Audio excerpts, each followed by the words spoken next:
Güneş çarpması yaz aylarında sıkça görmüş olduğumuz hastalıklardan biridir. Acil servise çoğunlukla başvuran hastalarda bu şikayeti, bu kliniği görebiliyoruz.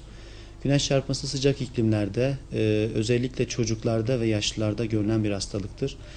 Bu durumda oluşan klinik tablo tamamen güneşin etkisine bağlı olarak vücuttaki sıvı kaybından ortaya çıkan bir durumdur. Sıvı ile beraber elektrolit dediğimiz sodyum, potasyum, kalsiyum gibi elektrolitlerin de kaybına bağlı olarak ortaya çıkan bir hastalıktır.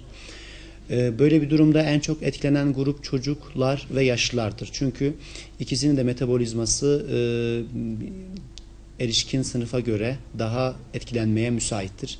O yönüyle böyle bir durumla karşılaştığımız zaman hastanın öncelikli olarak hemen 112 vasıtasıyla acil servise ulaştırılması gerekmektedir.